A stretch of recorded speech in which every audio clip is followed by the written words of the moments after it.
Just a quick reminder, the Behind the Goals podcast is available every Tuesday with me, Rachel Corsey, and me, Leanne Crichton. It's your one-stop shop for our take on everything that's happening in the world of football. Just head to BBC Sounds or wherever you get your podcasts and search for Behind the Goals. The Scottish Football Podcast from BBC Radio Scotland.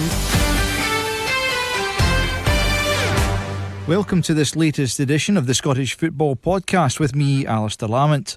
You can subscribe by going to BBC Sounds to make sure you don't miss a single episode, and you definitely don't want to miss this one. I was lucky enough to get out to San Sebastian a couple of weeks ago to speak to Kieran Tierney about his move to Real Sociedad. Sadly, much of that has been superseded by the injury Tierney suffered just a few days after I spoke to him, but we did look ahead to the Spain game, which he'd been looking forward to being part of, and chatted generally about life as a Scotland player nowadays.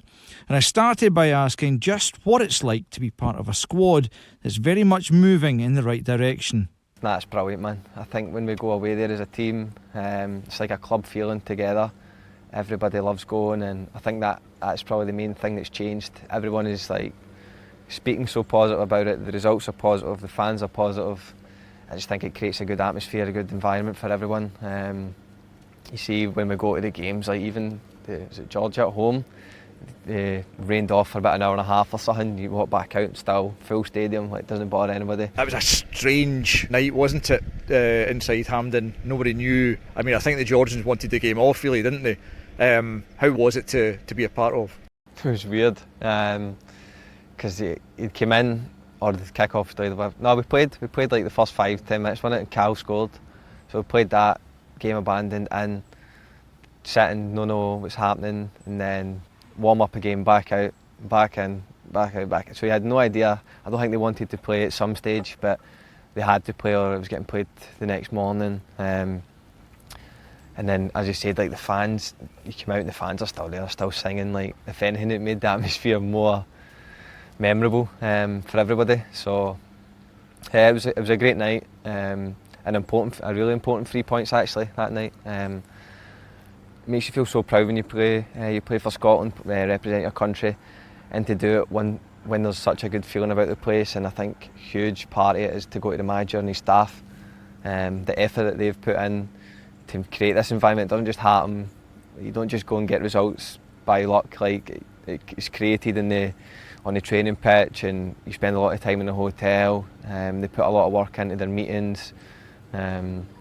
They give us a lot of freedom to go and be with each other as well. So the manager and the coach staff deserve a lot of credit, and of course the boys are the ones who go out and get the results that we need as well. And I just hope in the next few games we can get over the line. When the group got drew, we knew it was probably one of the tougher groups, especially with like Norway being the team in pot 3 or whatever it's called. So we knew we had a tough group, and a lot of people outside, probably Scotland, I think the Scotland fans, the Scotland players now believed that we could do it, but I think a lot of people outside Scotland thought we were really up against it.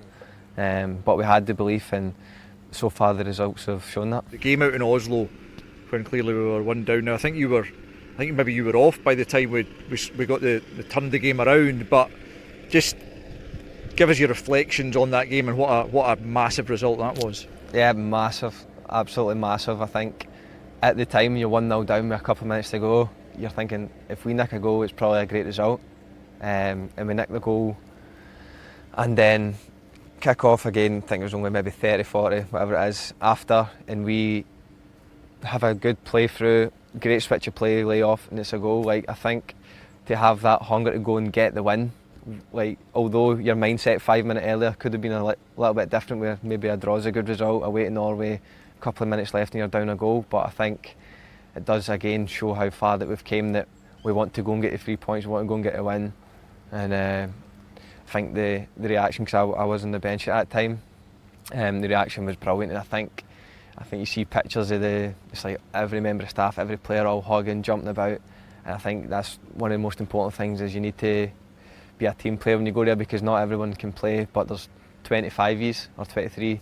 So it's important that everyone sticks together, and that's one of the things that we've got in abundance at Scotland, is everyone's in it together and happy.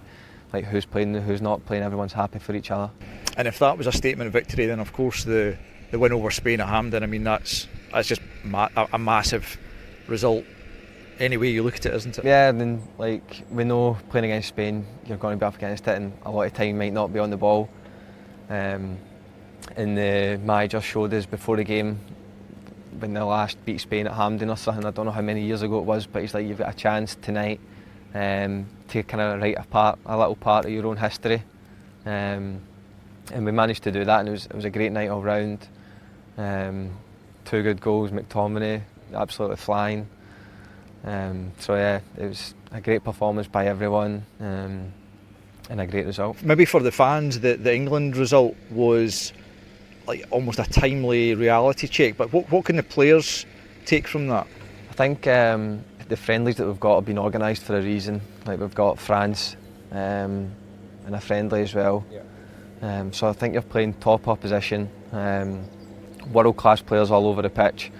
And they bring on, if it's 5 subs, they can bring on 5 more world class players as well. So to play against teams like that, because that's the level that we want to be at, we're not where they are yet. England go into every tournament mostly, it's one of the favourites to go and win it. And we're at the stage where we just want to qualify, then take it from there and see what we can do when we get there. But the expectation for them is a lot higher, so playing against teams like that is it's a good learning curve for us. All the boys in the team have got a good experience playing against big teams for their club every week or every few weeks.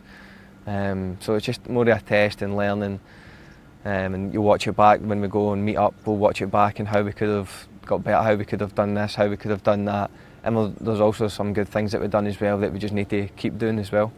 A little bit about Steve Clarke, and you've clearly played under some amazing managers, but where does Steve Clarke rank in that kind of list? He's up there. He's like, I don't think I've got an order of like who's been best for me or who's my favourite or that, because every manager I've played for I'm so grateful, because like you look at the start would be Ronnie Dyler, he gave him a debut, so how can you look past that? So everyone's, for me, all the managers I've played for are special for different reasons. Steve Clarke for his loyalty to me, to pick me last season when I wasn't playing so often. I was coming on as a sub, but I'd go away and he would start me.